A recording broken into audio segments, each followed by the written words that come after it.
হাসনাত আব্দুল্লাহ যেদিন হঠাৎ রাতের বেলা ডাক দিলেন এনসিপির দলীয় মিটিং থেকে বের হয়ে যে আওয়ামী লীগের কার্যক্রম নিষিদ্ধ না হওয়া পর্যন্ত তিনি যমুনার সামনে থাকবেন, তার সঙ্গে কিন্তু প্রথম যারা এসে যোগ দিল তারা জামায়াতে ইসলামীর কর্মী, ছাত্র শিবিরের নেতৃবৃন্দ। কাজেই ছাত্র শিবির জামায়াত ইসলামী তো রাস্তায় ছিল না। নবজিত, আপনি এই জিনিসটা আপনি একটু মাথা ঠান্ডা রেখে মানে একটু চিন্তা করেন। আবহমান বাংলা নরনারীর মতো আপনি উত্তেজিত হবেন না। সেটা হলো যে আপনি দেখুন, হাসনাত আব্দুল্লাহ এবং এনসিপির যে রাজনীতি, এটা ভীষণ রকম ইমেজ সংকটে পড়েছে হাল আমলে।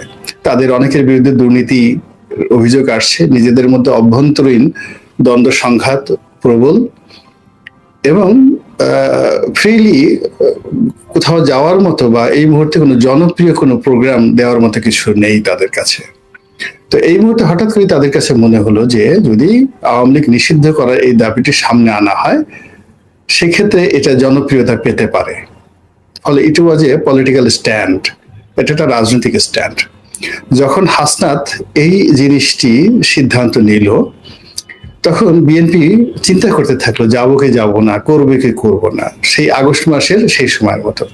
আর জামাত কি করলো, জামাতের উত্তেজনা একেবারে তুঙ্গে, তাদের সবসময় তারা খুব গরম থাকে, সবসময় তাদের মধ্যে একটা গরম ভাব থাকে।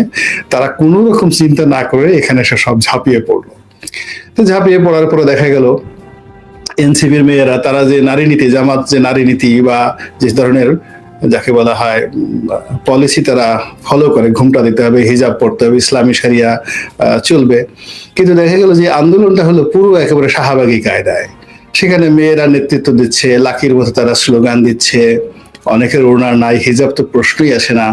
জামাতি নেতারা তাদের সাথে গিয়ে বসলো, ঠেলাঠেলি করে বসলো, এটা নিয়ে ভীষণ রকমের একটা ট্রল হলো। তো এই যে যে চলাফেরা, এর মধ্যেই দেখবেন যে জামাত এই যে পুরো কাজটি করেছে উত্তেজনা বশত, তাদের কোনো পূর্ব পরিকল্পনা ছিল না। পরবর্তীতে যেটা যখন এটা পাশ হয়ে গেল, ঘটনা ঘটে গেল, এরপরে আপনি দেখবেন উইদিন 24 আওয়ার্স জামাত এবং এনসিপি এই দুটো দলের মধ্যে যে কাদা ছোড়াছুড়ি, মারামারি, যা কিছু, এগুলো মোটামুটি এখন এত প্রবল পর্যায়ে পৌঁছে গেছে যে বিএনপির সাথে জামাতের যে দ্বন্দ্ব সংঘাত, তার সাথে এখন এনসিপির সাথে জামাতের সংঘাতটা প্রবল হয়ে গেছে। কাজেই আওয়ামী লীগ নিষিদ্ধ করার ব্যাপারে যে আপনি রাজনৈতিক ঐক্যর কথা বললেন, এটা ঐক্য ছিল না। আমার কাছে মনে হলো যে সামনে কারো কাছে একটা খবর আসছে যে ওখানে একটা সোনার মোহর আছে, মানে সোনার মোহরের একটা কলস আছে, তো দৌড় দাও। তো দৌড় দিতে গিয়ে একে একেবারে হাত ধরে কিছু সময়ের জন্য বন্ধুত্ব হলো, তারপরে কাছে গিয়ে দেখলো যে সেটা মানে সোনার কলস নয়। কলস খোলার পরে সেখান থেকে প্রথমে বিরাট একটা গোকরা সাপ বের হয়ে এলো। আসার পর আবার দৌড় দিল। দৌড় দেওয়ার পরে যে যাওয়ার সময় তাদের যে বন্ধুত্বটা ছিল, ফেরার পথে তারা একে অপরকে গালাগালি করলো যে তোর কথা মতো স্বর্ণের মোহর আনতে গেলাম, এখন ওটার ভিতরে যে গোকরা সাপ আছে। এরপরে তারা গালাগালি করে খিস্তি খেয়ে করতে করতে দুই দল আলাদা হয়ে গেল। এই গল্পটাকে আপনি যদি রূপক হিসেবে ধরেন, আমাদের এই রাজনীতিতে উত্তেজনা বর্ষবর্তী হয়ে সবাই পরিবেশ পরিস্থিতির সঙ্গে কমপ্লাই করছে। যেমন এই ঘটনা যখন ঘটে গেল, তখন বিএনপি চিন্তা করলো যে এখন আমাদের তো কিছু বলা দরকার। তো আমরা যদি একেবারে কিছুই না বলি তাহলে কি হবে, আমরা কেন আওয়ামী লীগের পক্ষে বলবো, এটা তো সম্ভব নয়। কাজেই ওটার সঙ্গে কমপ্লাই করলো। ইট মিনস একটা রাজনৈতিক নেতা, তার ভিতরে যে হৃদয় থাকে, যে দৃঢ়তা থাকে, যে ভিশন থাকে, যে মিশন থাকে, সে আগামী 20-25 বছর পরের যে ঘটনা সে স্পষ্ট দেখতে পারে যে পরিণতি সেটা হচ্ছে। তো সেটা বিএনপির যে সকল শীর্ষ নেতৃবৃন্দ রয়েছে, সেই ধরনের ব্যাকবোন, তারা হয়তো দেখা গেল যে দলের যারা অন্যান্য লোকজন রয়েছে, যারা ডেইলি আবহাওয়া অনুযায়ী তারা কমপ্লাই করে সমস্ত কিছুর সঙ্গে, তাদের সঙ্গে পেরে উঠছেন না। ফলে বিএনপিও এখানে যা কিছু বলেছে মূলত আবহাওয়া, প্রকৃতি এবং পরিবেশের সঙ্গে সামঞ্জস্য রেখে নিজেরা যেন ছিটকে না পড়ে। কিন্তু এর মধ্যে আমি কোনো রাজনৈতিক ঐক্য দেখতে পাচ্ছি না।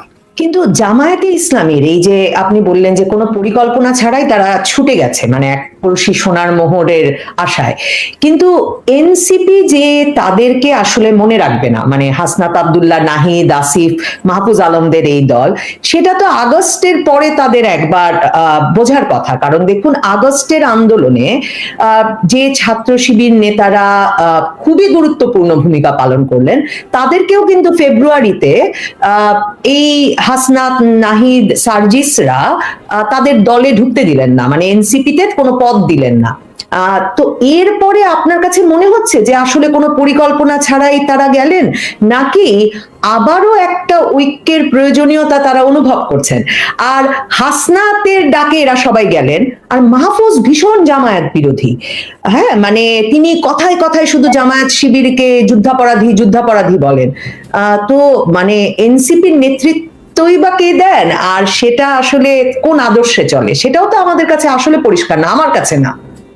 না, এখানে আপনাকে একটা জিনিস বুঝতে হবে যে শেখ হাসিনা বিরোধী যে আন্দোলনটি, সে আন্দোলনটি অ্যাবসলিউটলি প্রথম দিকে ছিল কোটা বিরোধী আন্দোলন, এবং যারা আন্দোলন করেছেন তারা বঙ্গবন্ধুকে জাতির জনক মেনে আন্দোলন করেছেন।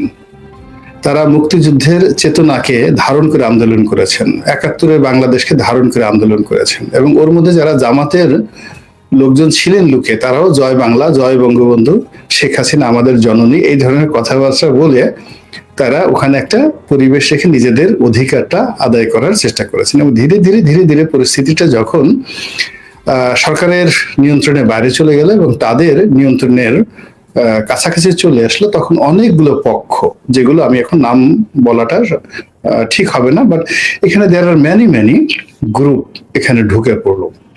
অনেকে বলে ফেলেছেন যে আমরা যদি ওই কাজগুলো না করতাম তাহলে হয়তো এটা হতো না, আমরা যদি ওইখানে আগুন না দিতাম, ওই থানা না পুরাতাম, ভয় পেত না, আবার সেই কথা তারা উইথড্র করেছেন। এরকম আসলে যখন একটা এরকম হ্যাফাজার্ড অবস্থা হয়, তখন সেখানে নানা পক্ষ ঢুকে পড়ে। চোর ঢুকে পড়ে চুরি করার জন্য, ডাকাতি করার জন্য, যারা রেপিস্ট তারা রেপ করে, তারপর যারা মানে যাকে বলে অশান্তির সৃষ্টি করা, তা আগুন লাগিয়ে দেয়, ইচ্ছা করে আগুন লাগিয়ে দেয়। তো এরকম জায়গায় একটা অরাজকতা চলে।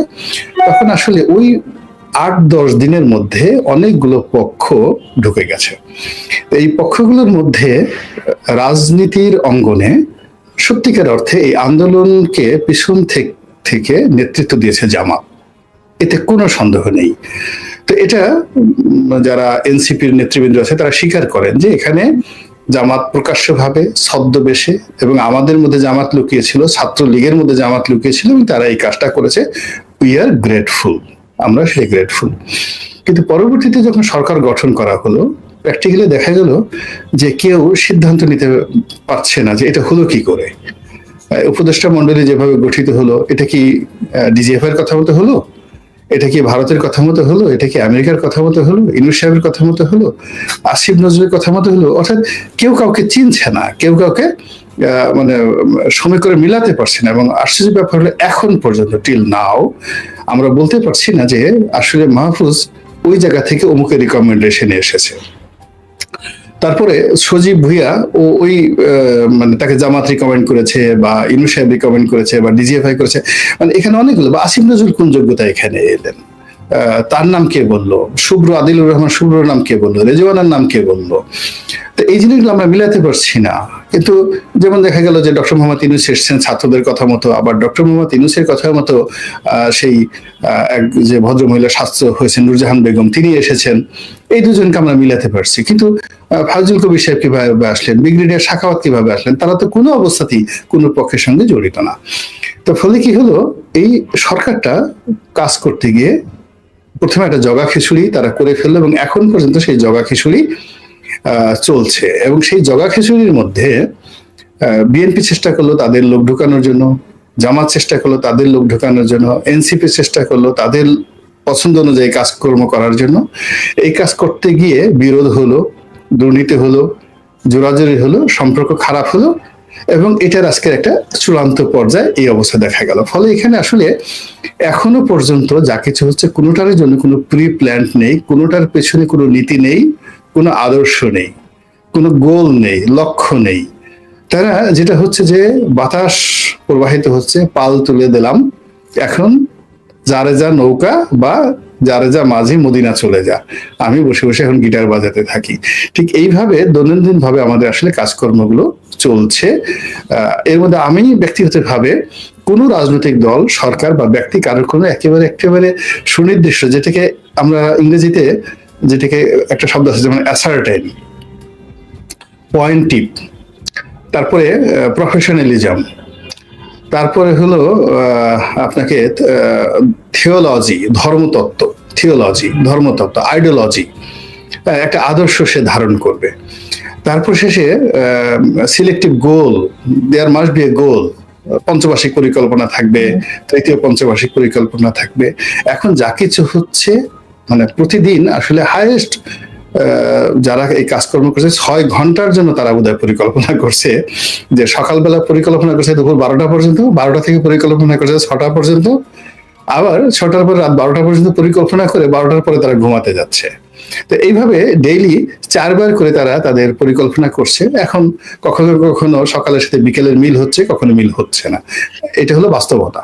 এবারের একটা যেটা আমাকে খুব অবাক করে, মানে সবাই খুব মুক্তিযুদ্ধপন্থী হয়ে উঠেছেন, মানে মাহফুজ আলম প্রায়শই স্ট্যাটাস দিচ্ছেন 71-এর ফয়সালা হতে হবে, মানে এই 71-এর ফয়সালা হতে হবে, এটা সবসময় আমরা আওয়ামী লীগের মুখে শুনেছি। হ্যাঁ, বিএনপির ক্ষেত্রে স্বাধীনতার ঘোষক জিয়া ল ল ল সালাম এই স্লোগান শুনেছি আমরা, কিন্তু মুক্তিযুদ্ধ মুক্তিযুদ্ধ শুনিনি আমরা। মানে তো সেই এখন তারা সারাক্ষণ শঙ্কিত যে মুক্তিযুদ্ধকে বোধহয় পেছনে ফেলে দেওয়া হচ্ছে। হ্যাঁ, তো এবং জামায়াতের দিকে আঙুল তুলে রীতিমতো তাদেরকে যুদ্ধাপরাধী দল বলছে, রাজাকার বলছে। এই যে একটা অবস্থা, হঠাৎ খুব মুক্তিযুদ্ধ প্রীতি দেখা যাচ্ছে, সেটাকে আপনি কিভাবে দেখছেন? মানে আওয়ামী লীগ আমলে সেটা থাকলে তো আরেক রকমের হতো ব্যাপারটা আর কি। প্রথমত হলো যে আওয়ামী লীগ মুক্তিযুদ্ধকে যেভাবে যাকে বলা হয় ব্যবহার করার চেষ্টা করেছে তাদের কায়েমি স্বার্থের জন্য, এখনো যারা মুক্তিযুদ্ধ করছে তাদের একটি অংশ নিজেদের পিঠ বাঁচানোর জন্য তারা এই কাজ করছে, আরেকটি অংশ প্রতিপক্ষকে ঘায়েল করার জন্য, যে আমি মুক্তিযুদ্ধ যদি ট্যাগ দেই তাহলে আমার ভিতরে একটা আভিজাত্য থাকবে, একটা আইডেন্টিটি থাকবে। আর প্রতিপক্ষ যেহেতু মুক্তিযুদ্ধ বিরোধী, তাকে যদি আমাকে ঘায়েল করতে হয়, সে যে ওই 71 সালে অপকর্ম করেছে ওই কথা বললেই তার মুখ কালো হয়ে যাবে, সে ওইটার সপক্ষে আর কোনো কথা বলতে পারবে না। ফলে 71-কে তারা একটা হাতিয়ার হিসেবে এক পক্ষ ব্যবহার করছে, আর এক পক্ষ হাতে গোনা 2-1 জন ধরেন সত্যিকার অর্থে যারা মুক্তিযুদ্ধ করেছেন তাদের মধ্যে বিএনপি নেতা ফজলুর রহমান সাহেব মুক্তিযুদ্ধ নিয়ে যে কথাগুলো বলছেন সেটা হৃদয় থেকে বলছেন। উনি তো সাবেক আওয়ামী লীগ নেতাও বটে, মানে আওয়ামী লীগ নেতার জন্য না, মানে what ever he is telling, উনি মুক্তিযোদ্ধা, উনি যে কথাগুলো বলছেন ওনার হৃদয় থেকে বলছেন। আর আমি বলছি এর কারণ হলো আমার এই কথাগুলো বলতে বলতে সাহস হয়ে গেছে। আমি সেই 2009 সন থেকেই দেখা গেল যে জামাতের উপর অন্যায় করা হচ্ছে, তখন জামাতের পক্ষে কথা বলেছি। আবার ওই সময় জামাতের যে ভুল ভ্রান্তি নিয়ে একেবারে পার্লামেন্টে আমি দেখলাম যে 2009 সনে আমি পার্লামেন্টে একটা বক্তব্য দিয়েছিলাম, এটা এই সময় এসে একেবারে সবাই ভাইরাল করে দিয়েছে যে ওই সময়টাতে গোলাম মোল্লা রনি জামাতকে একটা তথ্য প্রমাণ সহকারে তাদের যে চরিত্র বৈশিষ্ট্য সেটা নিয়ে যে আমি বক্তব্য দিয়েছিলাম, সেটা এখন রীতিমতো এই সময়টাতে কোটি কোটি মানুষ বারবার শুধু সেটা দেখছে। তো এগুলো বলতে বলতে আমার একটা অভ্যাস হয়ে গেছে। দ্বিতীয়ত হলো যেহেতু আমি একটা আওয়ামী পরিবারের সন্তান, বিএনপিতে আসছি ভাগ্যচক্রে বিএনপিতে আসছি, কিন্তু আমার যে শিক্ষা, আমাদের যে আদর্শ, ওটা প্রো মুক্তিযুদ্ধ কেন্দ্রিক। তো আর এমনি আসলে খুব বেঁচে থাকার অত বেশি লোভ লালসা আমার নেই। মানে জীবন আর মৃত্যু এই দুইয়ের মধ্যে আমার কাছে আসলে কোনটা যে ভালো আমি এখন পর্যন্ত বুঝতে পারছি না। ফলে অনেক মানুষ সহজে ভাবে খুব ভয় পেয়ে যায়, কিন্তু আমার কাছে কেন জানি এই ভয়টা অনেক আগের থেকে চলে গেছে।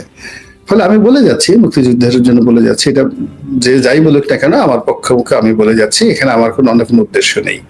এরকম হাতে গোনা 2-4 জন আছেন, 2-4 জন না আরো অনেকেই আছেন বলে যাচ্ছেন। আমি শুধু নিজের কথা বললাম আর ফজলুর রহমান সাহেবের কথা বললাম। এখানে তৃতীয় মাত্রা জিল্লুরও বলছেন, মাসুদ কামাল বলছেন, এমনকি মুক্তিযুদ্ধের কথা যখন আসছে সেই আমাদের একসময় বিসিতাতে চাকরি করতে আমাদের এক ভাই আছেন সাংবাদিক, মানে উনিও বলেছেন।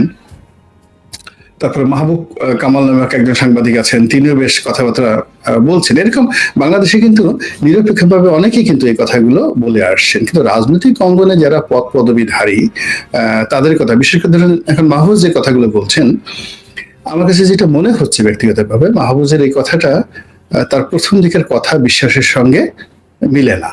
তাই মনে হতে পারে যে আল্লাহ রাব্বুল আলামিন তাকে একটা হেদায়েত দান করেছেন, যে এই ভদ্রলোক আসছেন, একটা পদ পদবিতে বসছেন, তো তার চিন্তা চেতনার একটা পরিবর্তন হতে পারে, এটা মানুষ অনেক সময় হেদায়েত হয়ে যায়।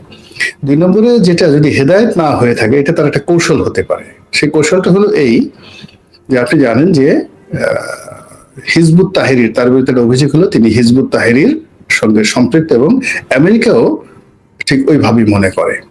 তো সেক্ষেত্রে তাকে উপদেষ্টা পরিষদ থেকে বাদ দেওয়া,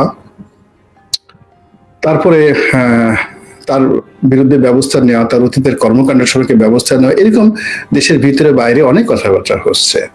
তো সেক্ষেত্রে সে যদি একটা প্ল্যাটফর্ম পেয়ে যায়, মুক্তিযুদ্ধের মতো একটা প্ল্যাটফর্ম পেয়ে যায়, ওটা তার জন্য যে একটা শিল্ড হিসেবে এই মুহূর্তে কাজ করবে, যেটা অকল্পনীয়। সে কারণে সে কৌশলে, সে তো বুদ্ধিমান, আর যা হোক না কেন মাস্টার মাইন্ড বলা হয় তাকে, আমার কাছে মনে হচ্ছে সে আসলেই মাস্টার মাইন্ড। মানে সে মুক্তিযুদ্ধের ছায়াতলে আশ্রয় নিতে যাচ্ছে।